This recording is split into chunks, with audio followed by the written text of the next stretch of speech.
Science fiction, the great teacher, the great inspiration. It helps us see the endless possibilities of life.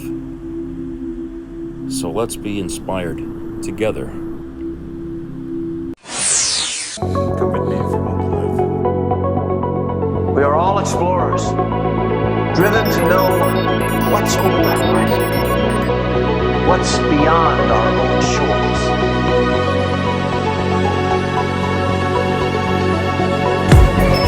We are not sending out interceptors.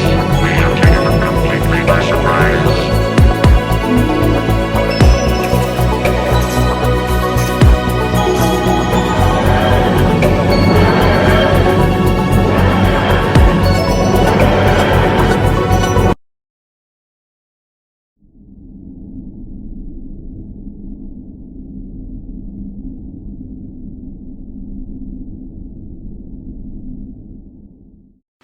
Hello everybody, it's Commodore Jack.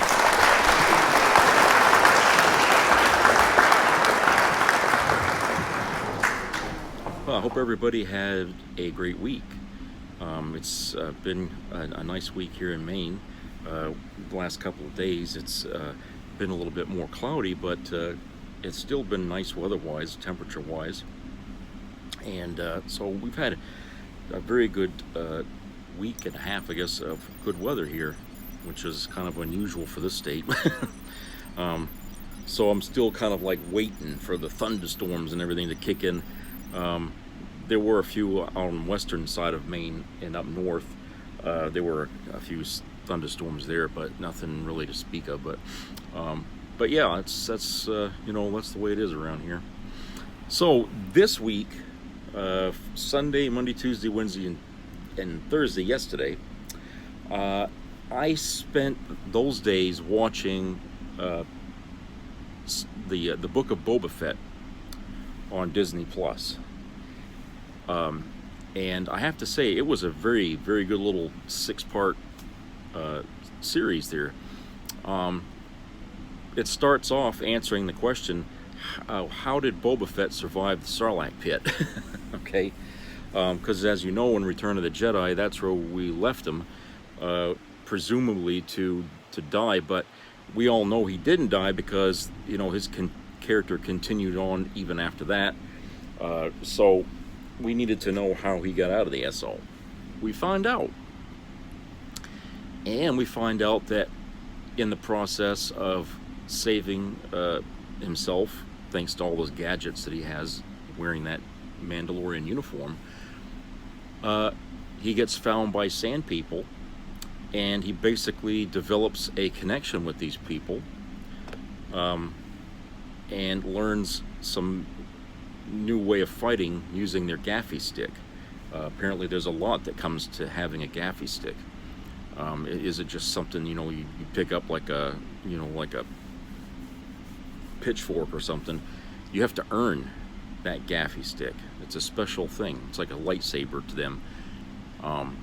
And so he goes through the motions, and he does them a huge favor of trying to protect them from these bandits that keep going by their territory and shooting at them.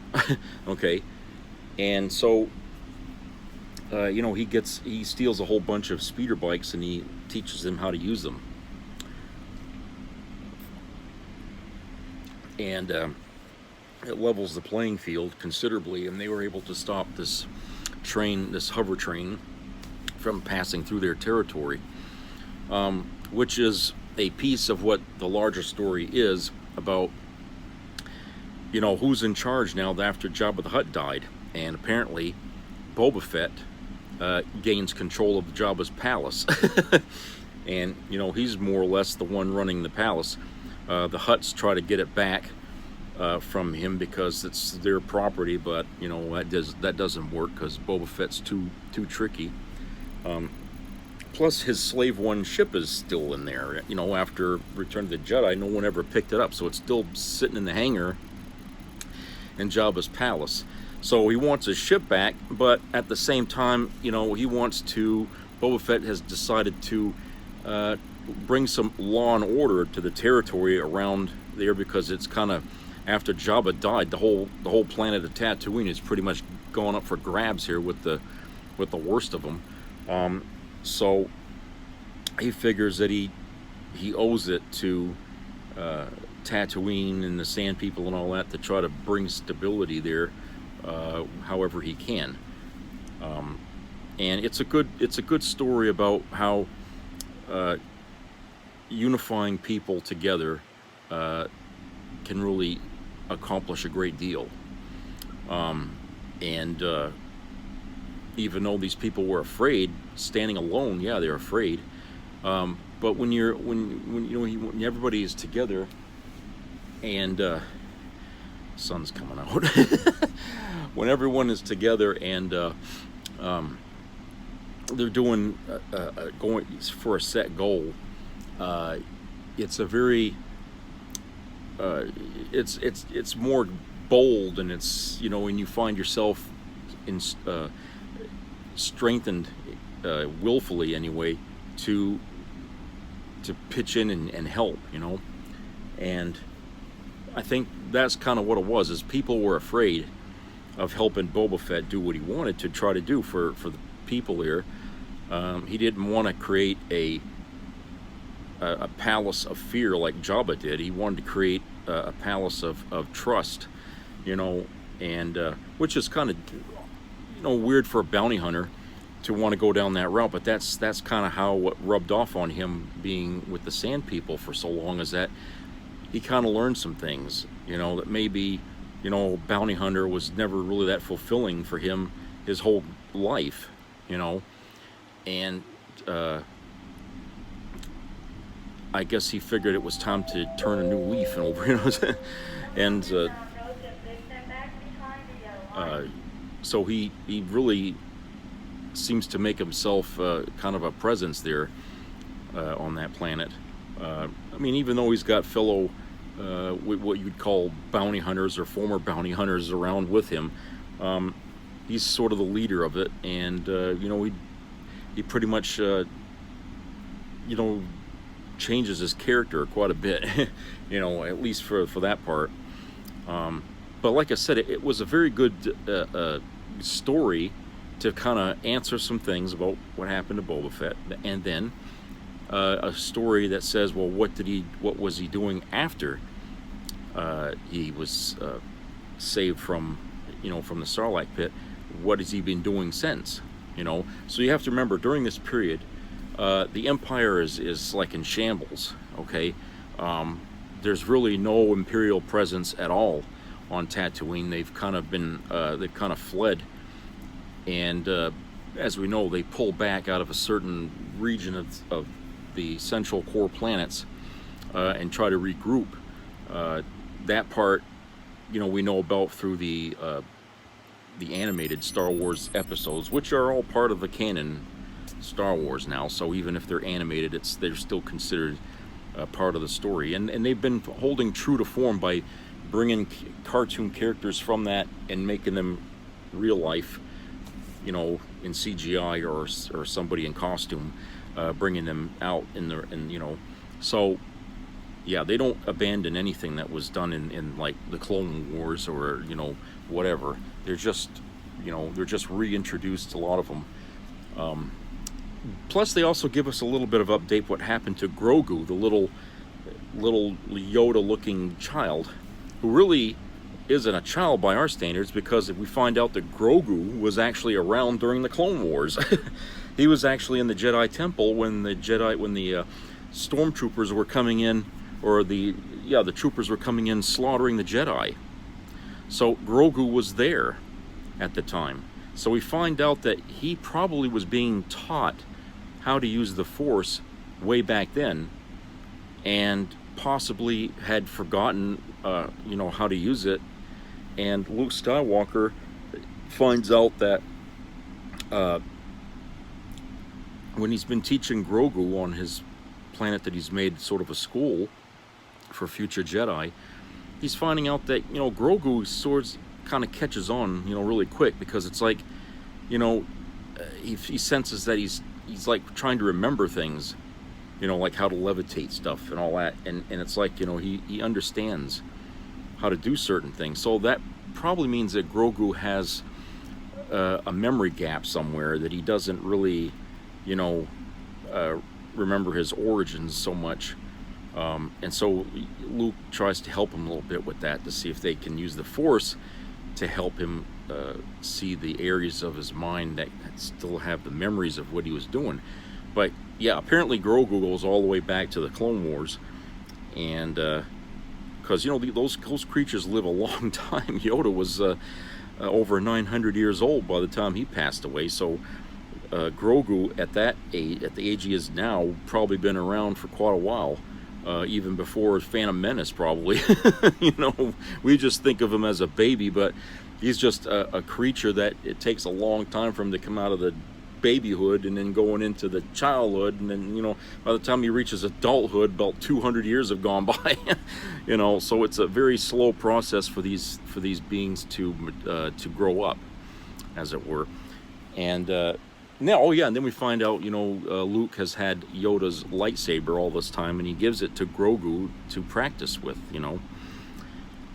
And they did a good job with recreating young Luke Skywalker. Nat, I got to tell you, it was really convincing that was Mark Hamill. I think Mark Hamill his voice, because his name was in the credits, Mark Hamill, so he must have lent his voice to whoever was playing Luke Skywalker. But what they did with his face, the actor's face, is they've made him look just like Mark Hamill did, so it really looked good. I mean, I know some people said it, didn't quite look right, but you got to remember, he might have got older a little bit. This doesn't take place immediately after Return of the Jedi. This takes place, a little while after. So it's convincing to me that he looked like Luke Skywalker, and they really nailed it good. So I was kind of surprised, and kind of like, wow, that we can do this shit now in computer technology to make somebody young again, or get a person to stand in for an actor and just take and alter the face a bit and make them into somebody else, and it goes, you don't see any deviation on the face print, it's like it was always that way. So yeah, it was really good, and I'm glad that they go through such a detail with things like that on the show. I mean, it's obviously they're trying to do this for the sake of the fans, because try to get somebody else to play the role that Mark Hamill basically invented. I guess it just wouldn't feel right, so I can see why they would just go ahead and do it. Plus, Mark's still around, and he could do the voice for himself of his younger self, and it sounds just like him. So, but yeah, we get to see him, and we get a little bit of an update on what happened to Mandalore from the previous series, The Mandalorian. We see what he's doing. He picks up an antique Naboo starfighter as his new ship, right?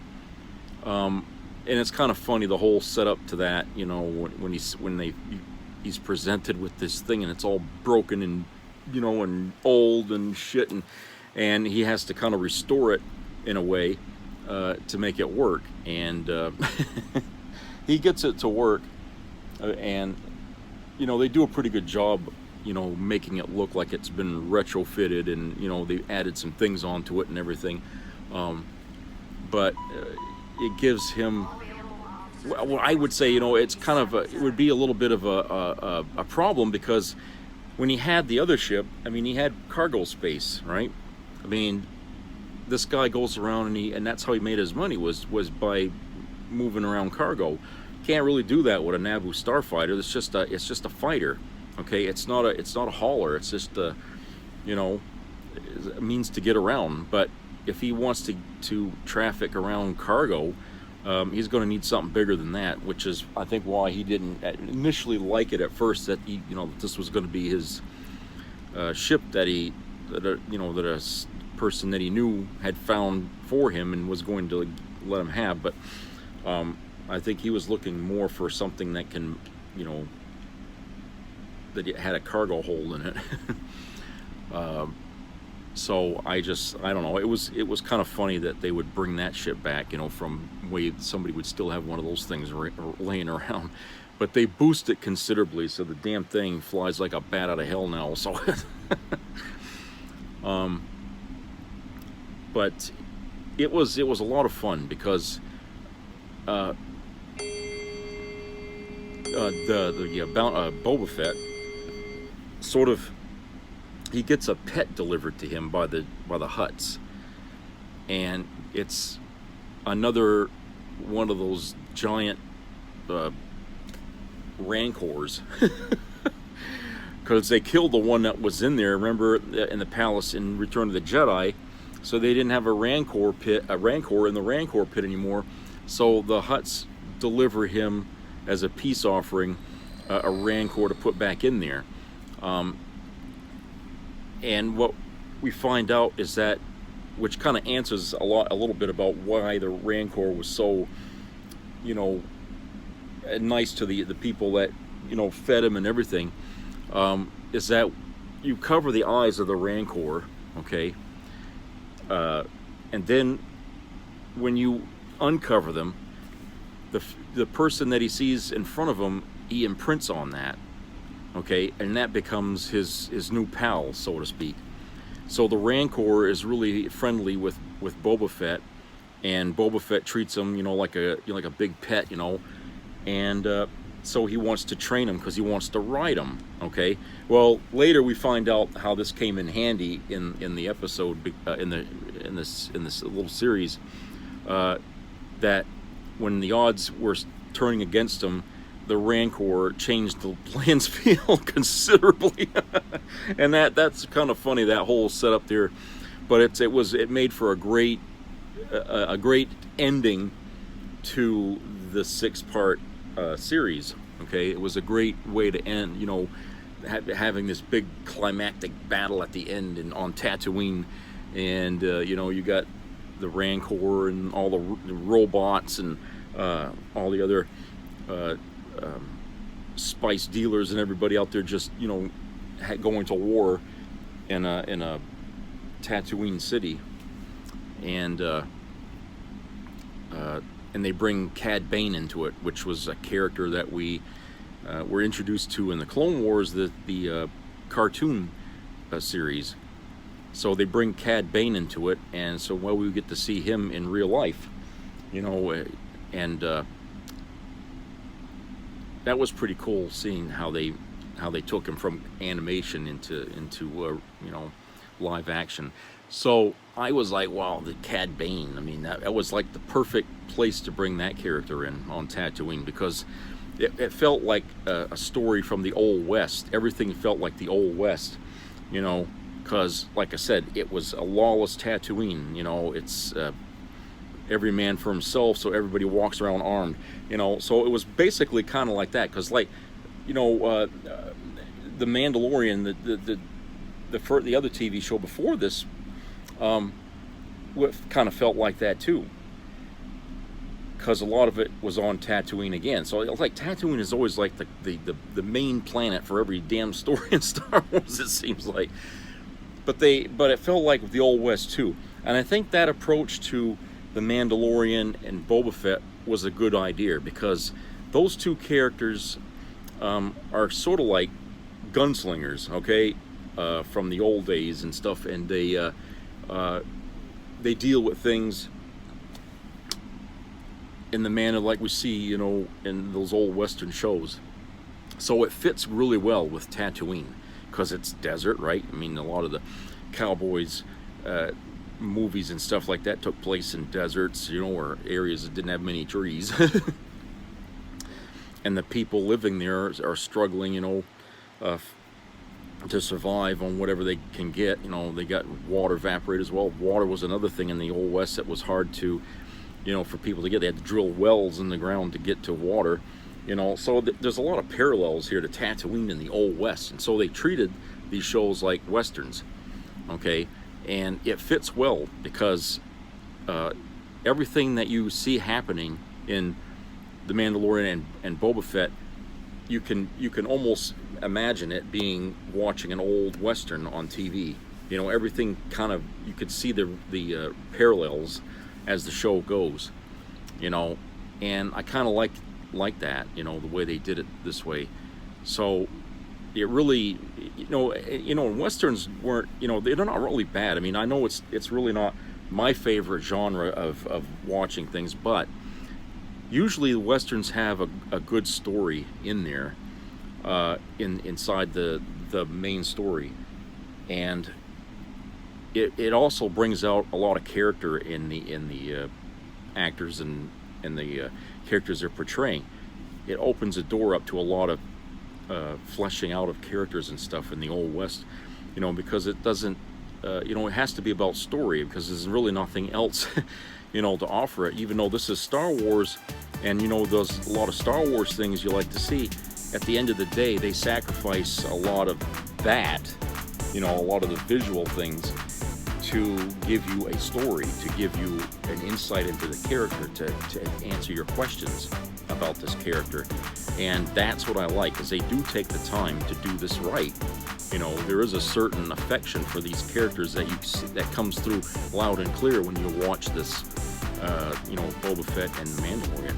So I'm going to be really eager to see the Obi-Wan series when that comes out soon, because if they've been doing so well with these TV shows, that's really gonna blow me away what they do with Obi-Wan, and I can't wait to see that one. So let's go to commercial.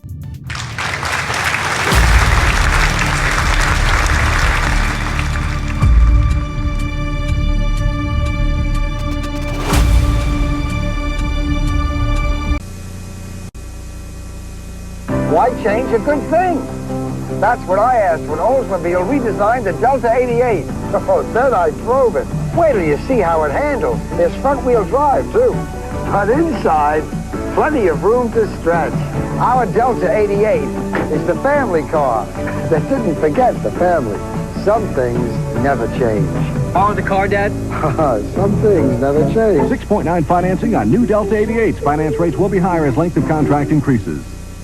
Irons are now Black & Decker. Travel line that goes in style. Keeping fresh press every mile. Black & Decker. A self-clean iron, you can't go wrong. Nothing else will work as long. Irons are now Black & Decker. And here's a line, if you leave it on, it goes beep, beep.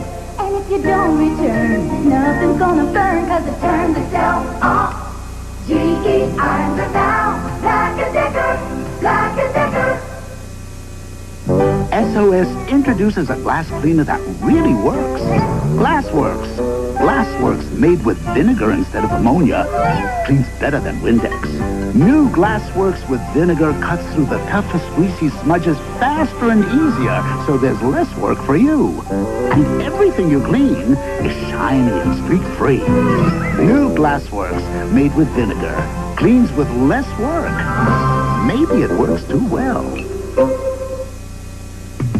You're a part of me. You'll be the catch-up. Touch the heart of me. You'll be the catch-up. Every single day and every way I feel how much you are a part of me. Your cat's a big part of your life, so make Purina Cat Chow brand cat food part of his life. It's all the nutrition cats need to help them live healthier, happier lives. What's more, veterinarians recommend it most. Purina Cat Chow, part of a healthier, happier life. Be a part of the entertainment value of a lifetime.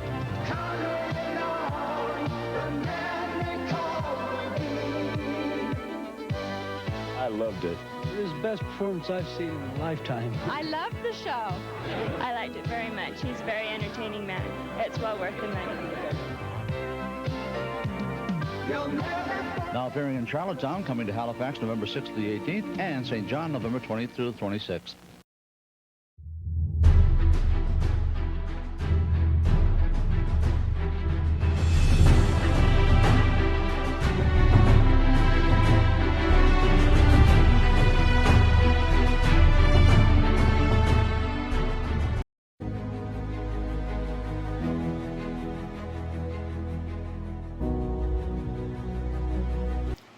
Okay, everybody, welcome back.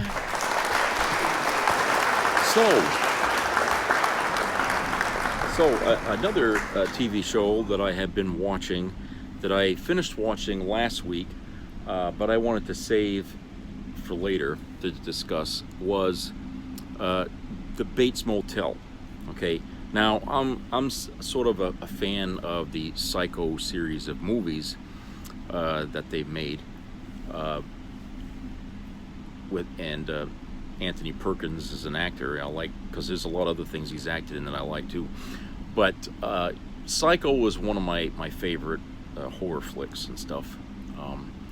When I heard about Bates Motel being made, initially I was like, what? I mean, because what I heard was that they were going to do a modern take on the story of Norman Bates.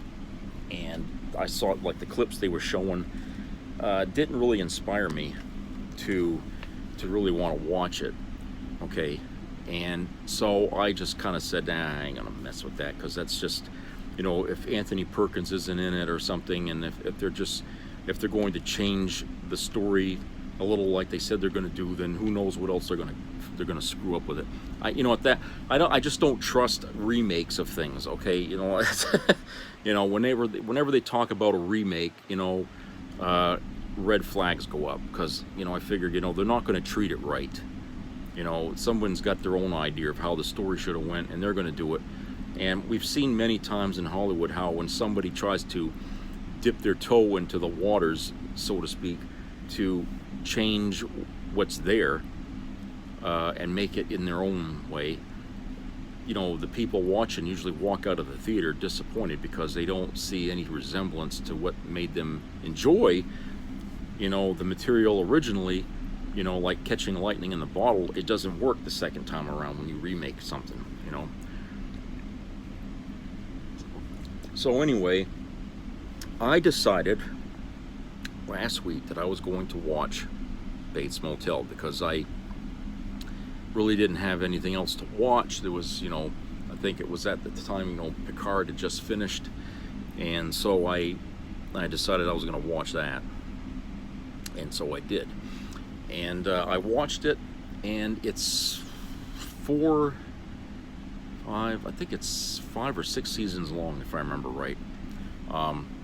But there's not, like, you know, a lot of episodes, and it's like, you know, so I watched it, and surprisingly I found, you know, I couldn't really turn it off.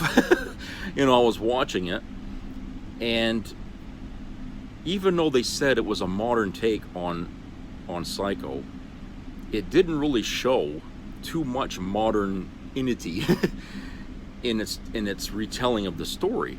Okay, the house looks the same. The sets of the house look the same. It still looks old. Okay, the hotel itself, the same. Okay. I mean, everything seemed untouched. Like, that's exactly how it, you know, from day one when they started the whole thing. I was glad they didn't mess with that. Okay, that they kept that true to the story. The actress they picked to play Norman Bates' mother, they kind of give you a reason, at least with this version of the character, why, you know, things kind of went out of control in the house. I mean, first they give Norman a brother, which he didn't have before. They give him a brother this time, an older brother. And it was good that they did, because the older brother gave Norman Bates, the character of Norman Bates, something to reveal himself to. You know, he really cared about his brother, his older brother, and his older brother really cared about him. But Dylan, which is Norman's brother, knows his mother is a bit whacked, okay? And she's not somebody you want to spend your life with, okay? Because she's had a very up and down life. Nothing ever seems to go right for her, and it just drives her crazier and crazier and crazier, and more paranoid. Yeah, so Dylan is really worried about Norman's attachment to his mother, because being around her is just going to drag him down with her. Okay, which eventually is what will happen at the end. Okay, but they move. It starts off with them moving into this town. It's not Fairvale, California anymore. They changed the location and the name of the town. Okay, but everything else about that town is the same. Okay. I don't know why they bothered doing that. They could have left it the same name. It wouldn't have made any difference, but okay. So, yeah, they move into the place, and Norma, his mother's all happy that, hey, we got a hotel, and you know, we got a big nice house and everything, even though the house looks like it needs a major paint job. Okay, you know, it doesn't. I mean, the interior is nice. It's got nice old-fashioned wood stuff, and there's still furniture in there that's antique, you know. So yeah, from the inside it's a nice house, but on the outside it looks as run down as the Munsters home there on the TV show. Okay. So it desperately needs a facelift, the house, but you know, they ain't got a lot of money, and so they're not really going to do that. But you know, Norma is really excited about the possibilities that they can do at the motel, which they immediately fix all up and everything and open, and then they start getting customers in there. At the same time, the Bates are finding out just how crazy this friggin' town is that they moved into. I mean, it's full of crime and corruption. It's worse than any major city you can imagine. I mean, there's all kinds of nasty shit going on in this town, and I'm thinking, Christ, they might as well have packed their bags and moved into hell. You know, they'd have been doing the same damn thing. You know. And because of this, it's driving Norman's mother nuts, because she's finding herself getting involved in everybody's drama in that fucking town. Okay, and it's it's bringing Norman down because he wants her to himself. Okay, and everything about that friggin' town keeps yanking them two apart, and it's driving him nuts. And Dylan sees this going on, and he's trying to save his brother. Okay. He fights with his mother, you know, and nothing ever seems to get through to her, you know, her head that she's ruining this kid, you know, and and then, you know, the police are making almost daily stops to her house, and the cops are corrupted, and it's like, I mean, it's like one bad thing after another right through the entire show, and there's never a rest given to this family. And, you know, it was like, you know, Norman never had a chance. Okay, first of all, they established that this Norman Bates was born with some sort of mental dysfunction. He has blackouts. He loses time, and he doesn't know what he's doing when he has these blackouts. And apparently he had a blackout and killed his father. Okay, or at least that's, you know, what his mother was telling him, you know, his life. Or well, no, she didn't actually tell Norman. Okay, she kind of kept it to herself, but she did tell Dylan about it later on, that you know, Norman was the reason why their father died. You know, he because what Norma was told the police was that her husband was climbing up this stupid stack of shelves, and the shelf fell down on him, and all the stuff landed on him and killed him. But it was Norman that, you know, pushed the shelf down when his father was fighting with his mother, and he didn't like that, and so he killed him. Okay, and so it was then that they realized that he's got trouble. But Norman's mother didn't want to see him go into a mental hospital, okay, because she's just as much attached to him as he is to her. And I don't, you know, and we find out that Norma's mother was raped by her brother, which he shows up at some point in the show. But she and her brother had been having sexual relations while their parents were, you know, going at it and everything, you know, fighting and arguing and abuse. So you have a history of abuse that, you know, that's going on in this family here. And for 20 years, she and her brother hadn't spoken to each other, okay, because, you know, things had got really bad, and he got her pregnant, and Dylan was the product of that, you know, incestuous relationship. And Dylan doesn't know about it, but he finds out about it in the course of the series, and that kind of opens up the gates of hell there in that family again. I mean, so everything that goes on in this show just compounds on top of the problem that the Bates are having internally in their family. Everything just falls all apart, okay? And Norman, the poor kid, I mean, he just in his desperation to get his way, he feels the only thing left to do is to commit a murder-suicide. Basically, he wants to kill himself and his mother with him, so that way they can never be apart, essentially. But he botched it up, okay? He doesn't die, okay? And so, some people know what happened. Like this guy that his mother was hanging around with, he finds out. Well, he goes in there to see Norma. And when he goes in the house, it stinks like gas, okay? Because what he done is there's a stove in the basement that's dangerous to use, and Norman knew about this, and he shut all the vents in the house and left just one open in his mother's bedroom, and he turned the stove on in the basement, and it sent gas fumes up into that bedroom. It's like putting yourself in a car in a garage and just turning the car on and letting when the door to the garage closed. Same thing, okay? Suffocation. That's what he was trying to do, okay? But in the movies, it was strychnine. He gave his mother strychnine, and the guy she was banging there, basically in the other story, in the movie, okay? So they changed that in this TV show here, okay?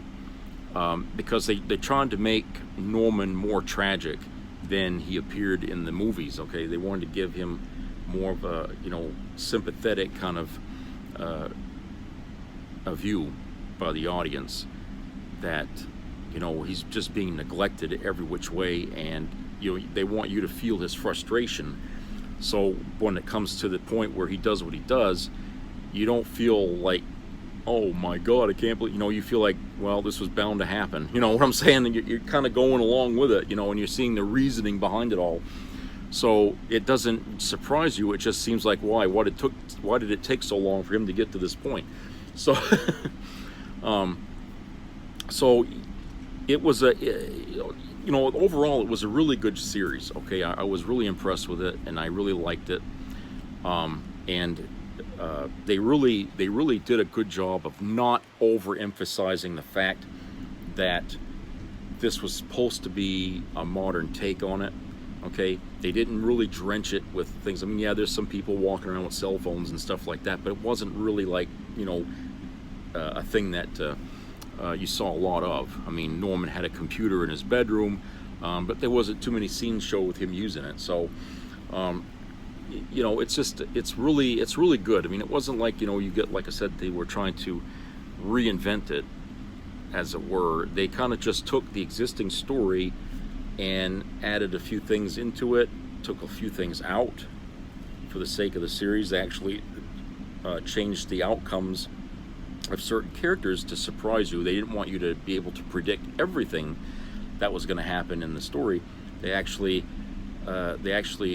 changed, some of the big scenes in the movies that really that people memorize. But what they've done is they've swapped it around or exchanged it to something, and I'm reluctant to really give you what one of the big things was that they changed. But needless to say, that I was surprised that they did that, and yet didn't feel like offended that they changed it, because they really handled it well. And I'm just going to say the shower scene, okay? They changed that, but I wasn't upset that they did. The way they handled it was appropriate for the way they were telling the story, and it gave more justification for why they had to change it, because people don't act this way.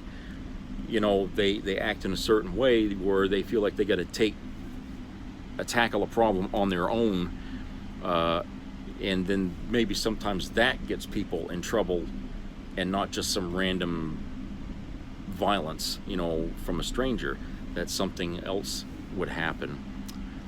And then then the problem that shows up is really the thing that's going to get the knife, as it were. Okay. But yeah, for those of you that haven't seen it, I probably said too much already about it, but one thing I will say is that I think you'll like it. It's worth watching. Like I said, I was reluctant, just like you probably are if you haven't seen it. And I was really entertained by it. Okay, yeah, it's more than one season long, so it takes a few days there to go through it. I don't try to sit and watch the whole damn thing in one night, because I'd be half asleep and I wouldn't remember things. But it took me a few days to go through the whole thing. But after I got through it, it was like, this was a really good show, good experience, and I like their version just as much as I like the movie version of Psycho. So it, the other part of what that I like about it was that it gives you more history of the family, where the movie really doesn't. Okay, even though they're kind of manufacturing a history for this family, and they introduce a brother, which there wasn't before, but they don't. The movie's never even made any point of mentioning if Norman was an only child or not anyway. I mean, except maybe in movie Psycho 4, they talked a little bit about his upbringing, and they never said a brother, so I think it was only then that they kind of established that he was an only child. But in this movie, they introduced a brother, and it seemed like having the brother on there made the story a little more interesting about Norman, because you get to see more about how the family was sort of trying to carry Norman along his whole life and shelter him from this thing he was doing, blackouts and all this, and keeping him from the police, protecting him. And how doing this through the kid's goddamn life is going to come back and bite you in the ass like you wouldn't believe. And that's what happened at the end. Everything that his mother had been trying to juggle living in that town and juggle with her family, finally the act just fell down on top of her. And that's one person just can't do it all. Okay, one person can't, and it's going to drive you stark raving mad if you try. Okay, and if you pamper a kid like she did with Norman, up until he's out of high school and stuff, and when you cling to him and you make him feel like that he's your reason for living, that can backfire big time too, because then that kid will reciprocate thinking that it's okay. And if you, and of course he's sleeping with his mother in bed, okay, but it's not like the kind of way you're thinking. It's just basically, like a little kid wanting to sleep with his parents if he's scared of something. But they never stopped him from doing that as he was growing up, so he just kept making a habit of going in her bedroom at night and just talking to her till they fall asleep. Well, there's psychological repercussions that come from that too. And so his mother was really not this clinging, demanding person that they depict in the movies. She's this person who's broken already, has a kid, then has another kid, and because Dylan reminds her of the rape, or not a rape, but I don't know if they call it a rape, but this incestuous relationship that she had with her brother, and so she, him and her don't really ever get along, because there's, she doesn't want to remember those days. But with Norman, it's all the opposite. Okay, she just dotes on him all the friggin' time, and so he grows up with that, and he grows up feeling like she should only, be interested in him, and he doesn't, he can't have relationships with other people because he's worried his mother will find out that, he's doing. So he was already creating a mother in his mind even before he killed his mother. Okay, he was already having hallucinations that his mother was following him around everywhere he goes, and that's why he couldn't create relationships with other women, because in his mind he could see her standing there watching him, and making him feel guilty, So, it's a very psychological thing too. And you see with this Norman Bates, it wasn't so much the matricide of killing his mother that made him flip out and start pretending his mother was alive. It was the fact that he was already mentally damaged before that, and his obsession with his mother is what created this alternate mother in his mind that's like talking to him and telling him what to do, and creating stress on him because he can't live his life, and it's making relations with him and his real mother difficult, to the point where he feels like the only way to stop all this shit is to, for the both of them to die, okay? Then he will finally be free of everything, and his mother will always be with him, and that's his happy ending, basically. But like I said, he botched that up, and so he has to deal with the fallout of murdering his mother, and and all the other people he's been killing during the show. It all comes back to roost, and so like I said, it's a good story, and it deserves a watch, I think, if you're a Psycho fan. So give it a shot and watch it. Anyway, that's it for today. Talk to you all again soon, and hope you have a good weekend coming up. So take care, and keep watching your sci-fi shows. Okay.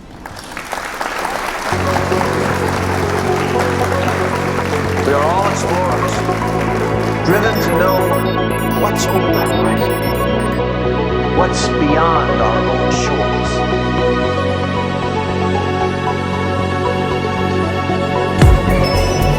Sending out interceptors. We have taken them completely by surprise.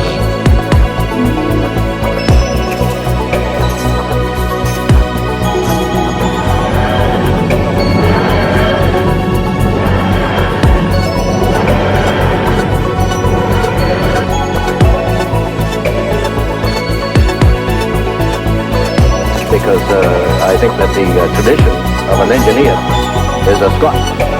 Because all the great motor ships and the steamships of the world were built in the Clyde.